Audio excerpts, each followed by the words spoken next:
I think if I hear you call me Becky one more time, six-pack, I'm gonna pop your tops. All six of them.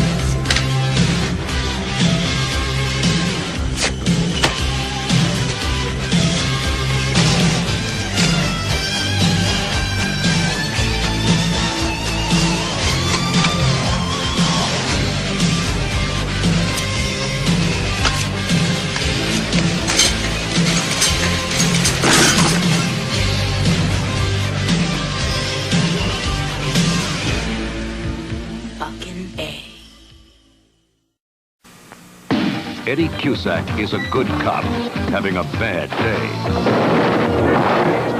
My brothers, I promise you, blood for blood.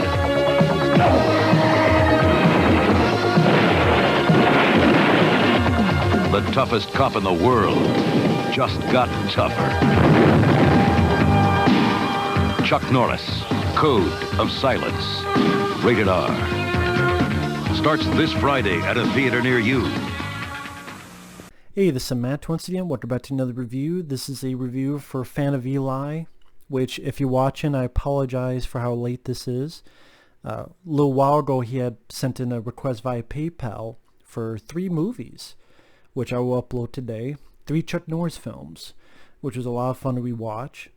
If anyone's ever interested in sending requests of reviews or movie topics, videos, pretty much any type, you can do it directly via my PayPal or you can be part of my Patreon. Either way is fine. Links are down below. But being a Fan of Eli, I apologize for the lateness of it.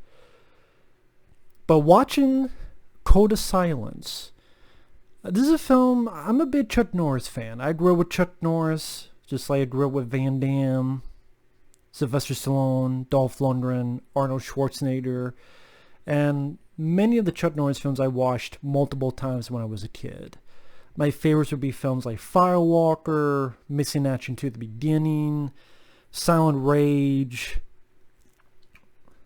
I really like Forced Vengeance. That's a good one not many people talk about. I like the first Missing Action, Delta Force. Quite a few I enjoy. And Code of Silence, I do like this film. I know this is considered Chuck Norris's best film on many people's list. I like the film. I wouldn't say it's my favorite Chuck Norris movie. Probably would not be in my top 10. That's not an insult to the movie. It's just, since so many people call this like the best, this is like the Chuck Norris film the critics actually liked. One of the few the critics actually gave it praise. And I'm going, well, it's a good movie, but I think many of other Chuck's films I enjoy as much or more than this, but teach their own. I guess that's how I feel about critics. I'm allergic to their bullshit. But the movie, I don't know if this is true, but from what I understand, originally the script was going to be for a Dirty Harry film, and Clint Eastwood didn't want to do it. And I think at one point they wanted Chris Christopherson for the film, and he didn't want to do it, so then they gave it to Chuck Norris. It's directed by Andrew Davis. This is before he would do Above the Law with Steven Seagal, and The Fugitive, Collateral Damage with Arnold Schwarzenegger, all films I enjoy. Under Siege. A good, solid action director, Andrew Davis. I'm not sure what he has done lately. Maybe he just retired, or just doesn't find work. I have no idea. But he made quite a few a successful run of movies. I mean, Andrew Davis is one of those directors you don't really hear talked about nowadays, but his filmography is fairly strong.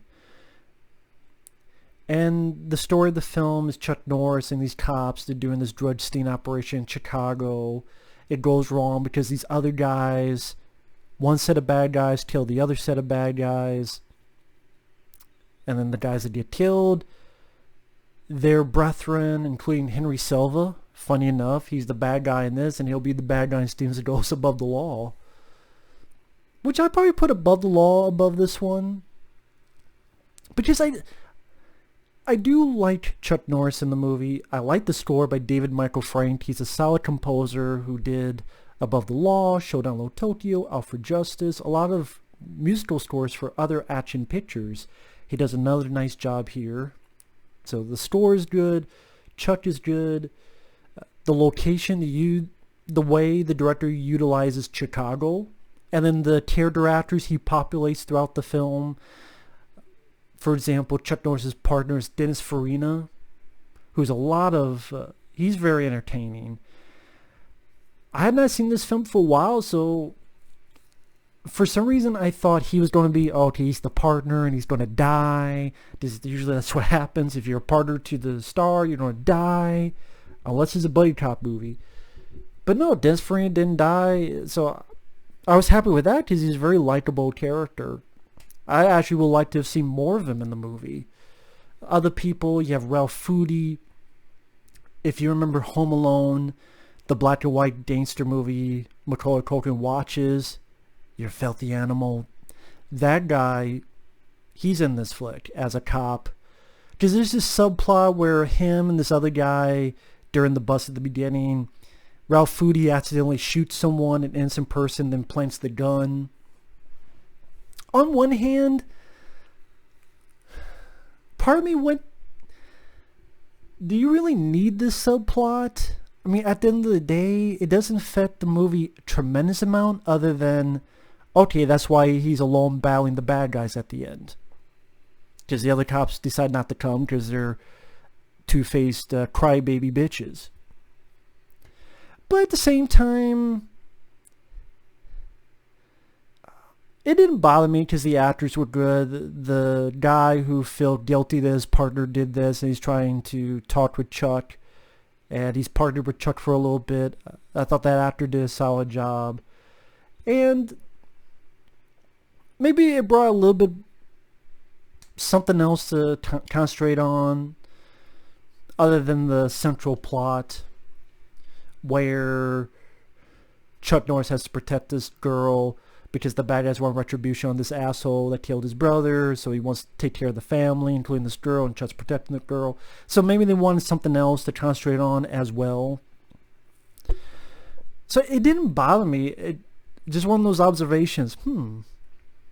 If you cut this whole subplot out, you kind of do it fairly easily. But at the same time, it wasn't bad. So I don't know, just a simple observation. I always forget this movie had a robot in it. It's a Prowler police robot. It looks as if someone did a prototype for Johnny 5 and Short Circuit. Like Short Circuit was the final product, but we have some prototypes, some rough around the edges. So here's one that looks more like a la tank, and then it's called a Prowler. It's always strange looking back on this, because that would be something that critics would chastise and make fun of and say that's cartoony, that's silly, and yet this was the film that Chuck Norris, like of his movies, that got praised. And then critics would talk about those other films, it's childish, it's cartoony. I'm like, this one has a fucking police robot, but you're fine with that. And I was fine with it.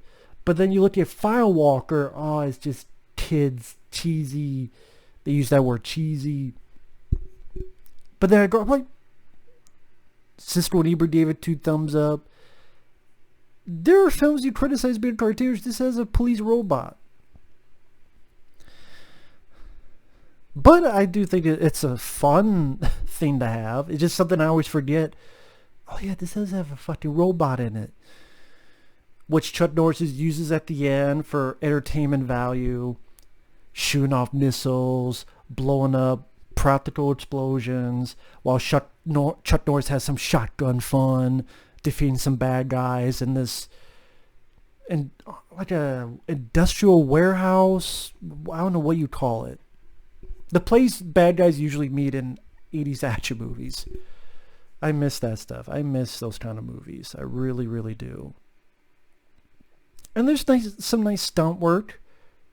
You actually see Chuck Norris on top of a train with this other bad guy as Chuck Norris is protecting his girl. And then both characters jump off into the water. Good stunt work. Well shot. There's some nice moments of humor. There's this cop bar and these two dumbasses break in and they try to rob it. And as soon as they try to rob it, they get 50 guns pointed at them. You robbed the wrong place. And they're pissed at each other and they're pissed at the other guy. You stupid mother... And they get arrested. That was a fun sequence.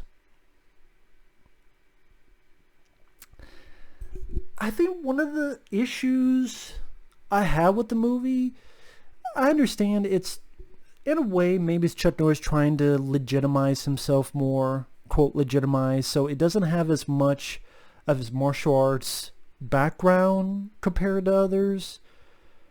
But at the same time, there's not a lot of martial arts in Firewalker, yet I enjoy that more. Maybe because... This is going to sound really stupid, but the other Chuck Norris movies seemed a bit more unique. I know that that's counterintuitive to say that, but... Because you look at, well, Firewalker, it's more of an Indiana Jones movie. Lone Wolf McQuade, bit of a Western type of movie. Maybe it's just I've seen so many cop movies, and I see so many cop movies that I think are better, whether it be a lot of the Dirty Harry films, Cobra, among multiple other ones, that I'm watching around them, I'm going, okay, a lot of stuff is done well. You get a nice car chase, you get a little bit of a bar fight where he shows some of his martial arts. At the end, he steals the robot Prowler and the siege on the bad guys. And some shotgun fun, like I mentioned.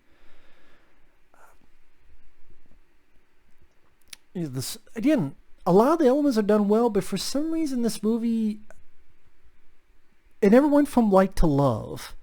I don't know what it is. I'm not sure what it is. I kind of sat here trying to put my finger on it. I go, is it because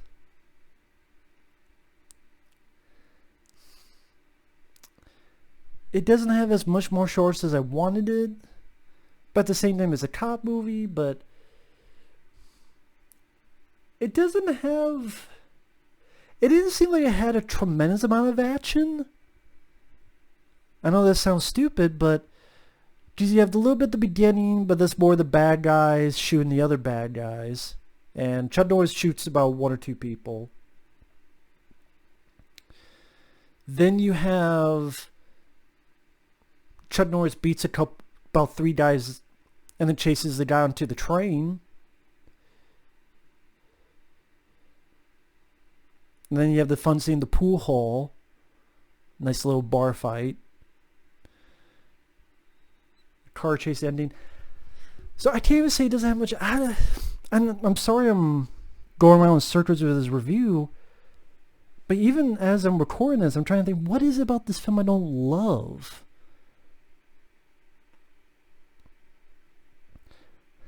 I guess truthfully, maybe it is the fact that, for example, that subplot with the cop and he's a dirty cop. I don't know, it's done fine, but I don't know if I gave a true amount of shit about it. Could something be done well, but yet you don't care about it? Again, that sounds very schizophrenic thing to say. Same with the action at the end is fine, although most of the bad guys are killed by the robot Prowler and not him. I don't know, maybe because I've just seen a tremendous amount of other cop movies, maybe because other Chuck Norris films. There's more stuff about them I enjoy, whether it be the rapport between him and Louis Gossett Jr. and Chuck Norris having fun and Firewalker, or the, I think, underrated Chuck Norris performance in Missing Action 2, or the Rousing Store, and the Robert Forster's performance in Delta Force, or like various other movies. I'm just going to keep repeating myself. I'm sorry this isn't much of a review. It's a good movie. Again, I would say it's the most praised Chuck Norris film. Just, I don't know, the other films have certain more stuff to them I guess I pulled out of compared to this. Or maybe because Andrew Davis,